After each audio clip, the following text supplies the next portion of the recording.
I live in London, and this is a typical journey going home.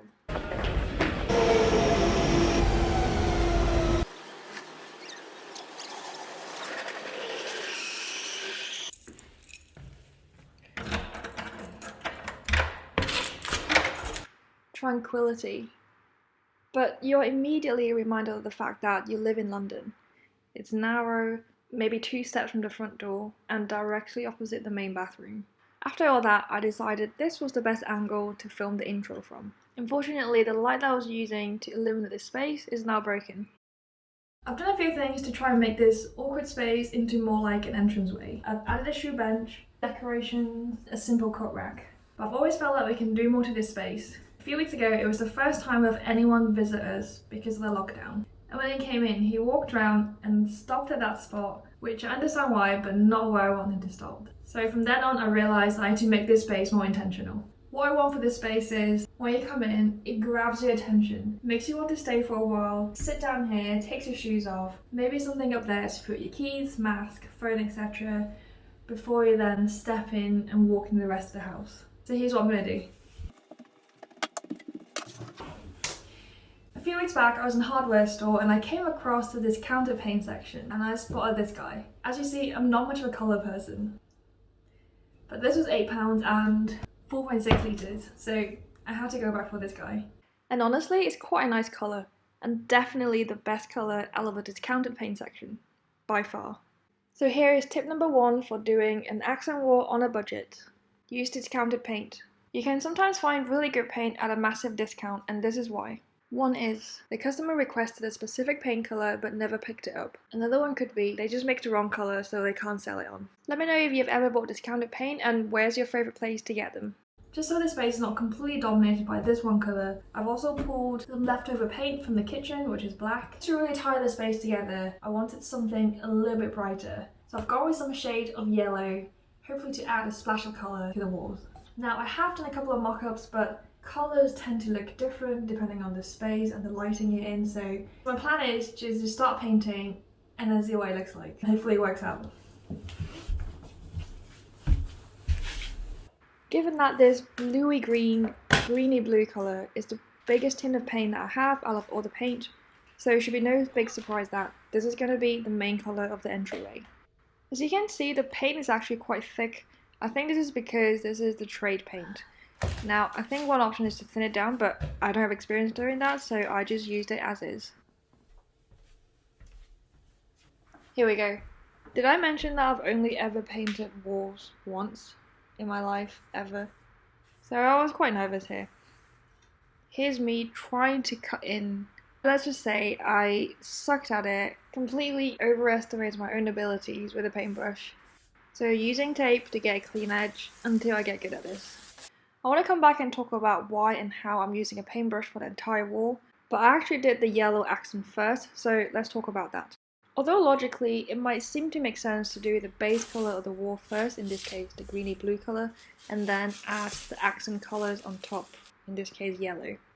But with rules of painting, it's always easier to cover a darker colour over a light colour rather than a light colour over a dark colour.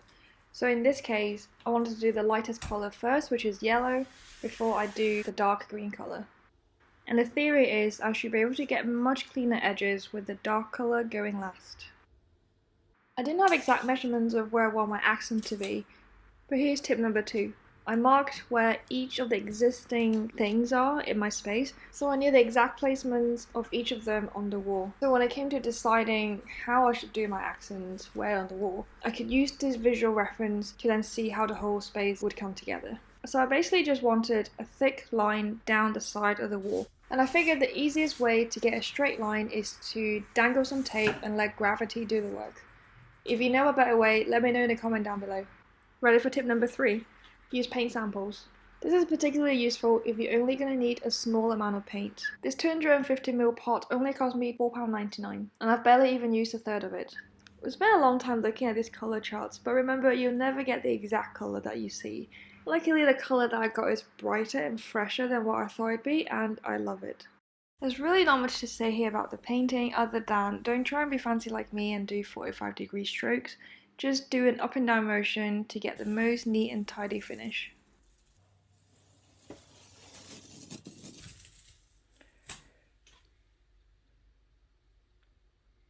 When I was painting around this yellow accent, I made sure to feather out my edges. This is so when I come to filling out the rest of the wall, I'm not going to get an obvious border around this accent. Okay, time to finish this wall. Let me tell you why I chose a paintbrush over a paint roller. A paint roller will give you a really smooth and uniform finish, whereas I wanted a more textured and custom look, and a paintbrush allowed me to do exactly that. There are definitely techniques in using a paintbrush on a wall, but my goal here is to get that uneven finish so it looks more custom and possibly even some texture. This brings me to tip number 4, use a paintbrush. So the technique I'm doing, if you can call it that, is basically just put on the paint at a 45-degree angle and then going back over areas where the paint is a bit thin in any brush strokes I felt like it. And honestly, even though it was a very small area, it was very tiring. So at this point I was just throwing paint on and waving my arms in any direction that I can. I did have to take at least one hot chocolate break to get through this, but all in all it only took me an afternoon to complete this wall. The next morning when the paint has dried is when I really had the chance to see what it looks like. And I'm happy with it, so let's finish this. One of the reasons the entryway never felt complete was because there's nowhere to put anything like keys, coins, mask, and there really isn't any space for console table. Using some leftover plywood, I'm gonna make some shelves.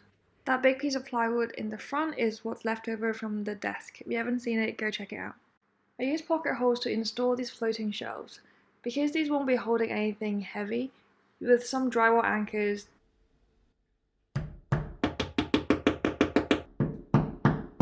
these are actually pretty solid.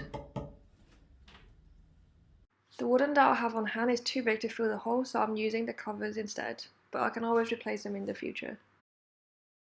Now you're starting to see my vision for the yellow accent, right? And if 2 shelves are not enough, which honestly it's already filling up, then I can just add more shelves on the vertical. I really like the look of the layers from plywood, so to continue the theme, I cut a thin strip of plywood. Together with some nails, I made a small peg rack.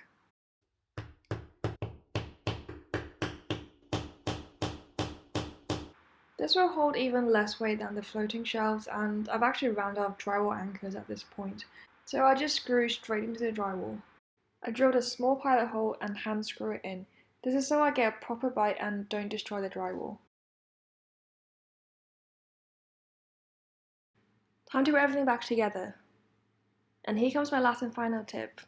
Don't be afraid to be bold with colours. Honestly, when I picked out the yellow, it's such a contrasting colour. I knew it was either going to completely fail, look horrible, or be a statement. But that's exactly what I wanted. I wanted to make this really intentional. I even won Spencer over, and that's saying something. In the end, I decided not to use the black paint just to keep it simple. And this only took me 2 afternoons, which include filming and always takes twice as long.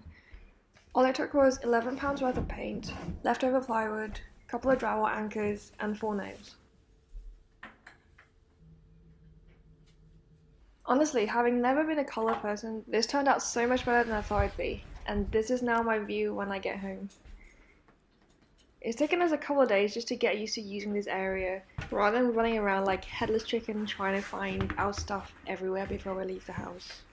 So that is my easy and budget-friendly way of making over a small entryway.